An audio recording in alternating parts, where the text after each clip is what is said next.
Hello friends, आज हम discuss करेंगे सेक्सुअली ट्रांसमिटेड डिजीज़। एनवीएस में हर बार इससे क्वेश्चन आता ही आता है। तो सेक्सुअली ट्रांसमिटेड डिजीज़ कौन सी होती है?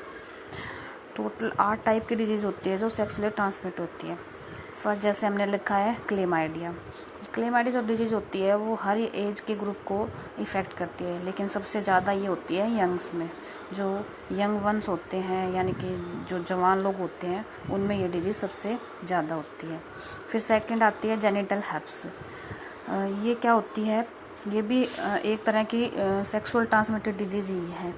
ये प्रेग्नेंट वूमेन में ज़्यादा इफ़ेक्ट डालती है, यानी कि वैसे तो डेंजरस नहीं है, कुछ हद तक इसको कम किया जा सकता है, पूरी तरह से ख़त्म नहीं होती, लेकिन इसको कम किया जा सकता है मेडिसिन वगैरह से। लेकिन प्रेग्नेंट वूमेन में ये डेंजरस होती है।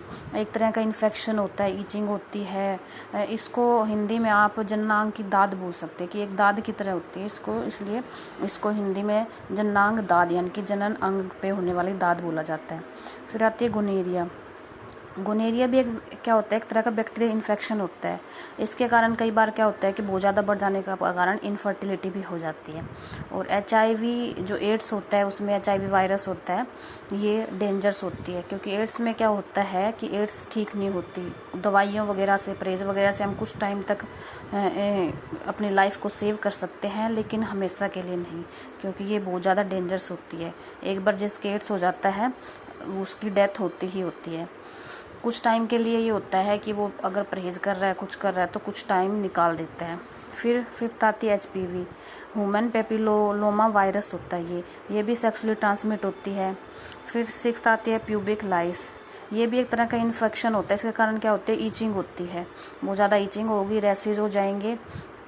फिर सिफिलिस आती है जो बैक्टीरियल इन्फेक्शन है, ये एक बैक्टीरिया के कारण होता है, ये भी सेक्सुअली ट्रांसमिट होता है। फिर ट्राइकोमोनाइसिस आता है, ये किसके कारण होता है? ये पैरासाइट के कारण होता है। और इसके कारण क्या होता है कि जो वेजाइनल डिस्चार्ज होता है, एक अजीब तरह की गंदी सी स्मेल आती है वेजाइनल डिस्चार्ज से।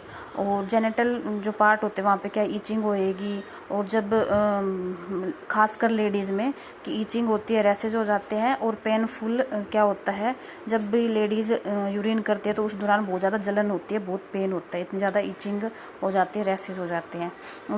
मेंस में यानी कि आदमी में ज़्यादातर इसमें से कोई सिम्टम नहीं देखा जाता।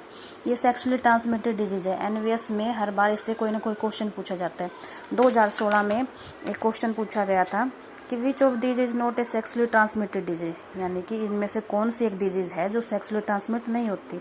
और ये 4 नाम दिए गए थे। तो अब देखिए, जो हमने अभी पढ़ा है, गोनेरिया ये भी सेक्सुअली ट्रांसमिटेड है, सिफिलिस भी है, और जेनिटल हेप्स है, ये हमने पढ़ा है सेक्सुअली ट्रांसमिट होती है। तो एक कौन सा रह गया? एंथ्रेक्स, यानी कि इसका आंसर आएगा एंथ्रेक्स। ये क्वेश्चन 2016 में टीजीटी साइंस के एनवीएस के एग्जाम में पूछा गया था। तो हर बार इसी तरह से घुमा फिरा के देते आपको कह देंगे कि सेक्सुअली ट्रांसमिटेड डिजीज कौन सी है, या ऐसे पूछेंगे इनमें से कौन सी है जो सेक्सुअली ट्रांसमिटेड नहीं होती, घुमा फिरा के इस तरह से पूछ लेंगे। तो ये एक इम्पोर्टेंट क्वेश्चन है जो हर बार पूछा ही जाता है। 99% इसके चांस होते हैं एक क्वेश्चन इसमें सेक्सुअली ट्रांसमिटेड डिजीज से आने के।